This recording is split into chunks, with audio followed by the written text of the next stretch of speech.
Taken in 1946 in Queensland, Australia by a mother who was taking a picture of her teenage daughter's grave. Nobody was in sight at the time, but when the picture was processed the image of a child appeared, apparently sitting on a grave. The mother does not recognize the child, thereby reducing, though not entirely eliminating, the possibility that it's a double exposure. This famous photo taken in 1924 apparently shows the faces of two recently deceased crewmen appearing in the waves alongside the merchant ship SS Watertown.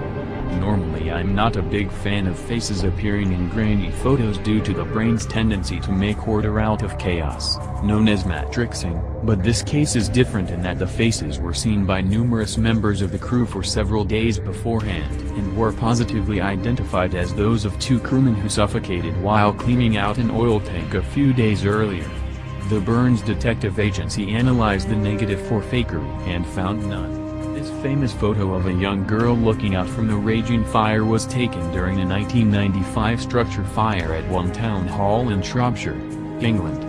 Shot from across the street by a local photographer, nothing unusual was seen at the time, but once the negative was developed he noticed what appeared to be a young girl standing in the doorway of the burning building. Firemen found the photo so disturbing that they sifted through the ashes afterwards searching for the remains of a body but found nothing, leaving everyone wondering who the girl may have been. Not surprisingly, there is a bit of local folklore which claims that a young girl named Jane Shrum accidentally burned the town hall to the ground in 1677 when she dropped a candle, and her ghost has been reputed to haunt one town hall ever since. Once a firebug, always a firebug, I guess. One of those too good to be true photos. This one actually has a pretty good pedigree because it was shot by a professional paranormal investigator, and notice it was also taken in broad daylight, as opposed to most cemetery investigations which are almost always shot at night. The picture was taken at the Bachelor's Grove Cemetery in Illinois by the Ghost Research Society on August 10, 1991. Photographer Murray Huff was using high-speed monochromatic film in the area where their equipment had detected several electromagnetic anomalies, and captured this image of a woman in period costume, completing a burial shroud of the era, sitting on a gravestone. Note that parts of her lower legs appear to be transparent. Looks staged, I know, but then what's a real ghost supposed to look like?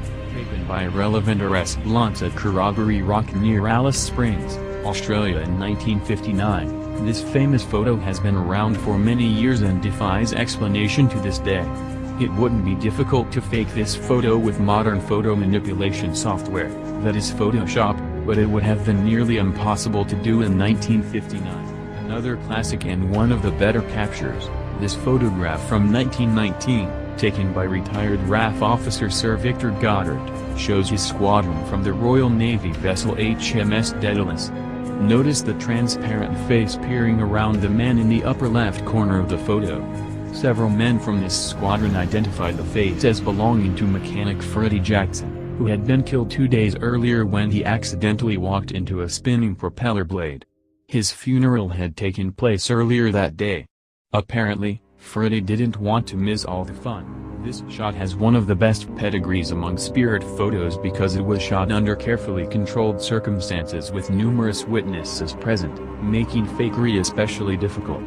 Taken in 1978 at a Sunnyvale, California Toys R Us store known for an inordinate amount of paranormal activity, the picture was shot by the crew from the TV program That's Incredible. The infrared film image of the young man leaning against the wall was not seen by any of the people present at the time, nor does he appear in the high-speed footage shot from the same vantage point at the same time. There's a story that in 1869 a young man died at the location where the store now stands from an accidentally self-inflicted axe wound, which might explain his unusual clothing. This well-known photo, and perhaps one of the oldest examples of a bona fide spirit photo, was taken in the Combermere Abbey Library in 1891 by Sybil Corbett. The exposure length was approximately 1 hour, and the figure of a man appears to be sitting in the armchair located in the foreground.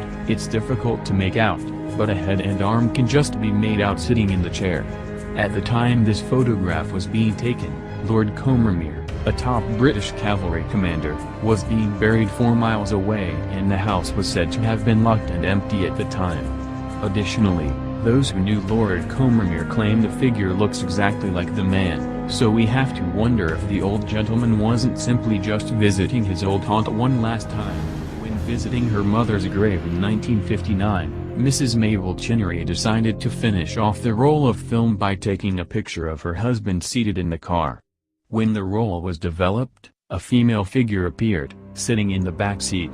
Mrs. Chinnery and several family members insist that the female figure is that of her mother, who appears to have taken her customary place in the back seat and is patiently waiting to be driven home. A photographic expert examined the print and declared it to be neither a reflection nor a double exposure.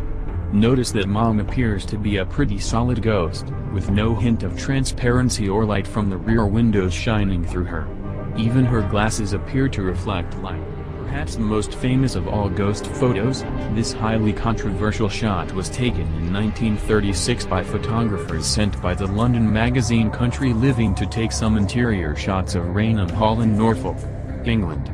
What's also interesting about this shot is that in contrast to most photos in which the figure is not seen until after the film is developed, the spectral figure of a woman descending the stairway was seen seconds before the shutter was snapped. The negatives on this photo have been scrutinized by literally hundreds of experts, and no small number of skeptics, who can find no evidence of it being either a hoax or a double exposure. Still considered by many to be the best capture ever taken.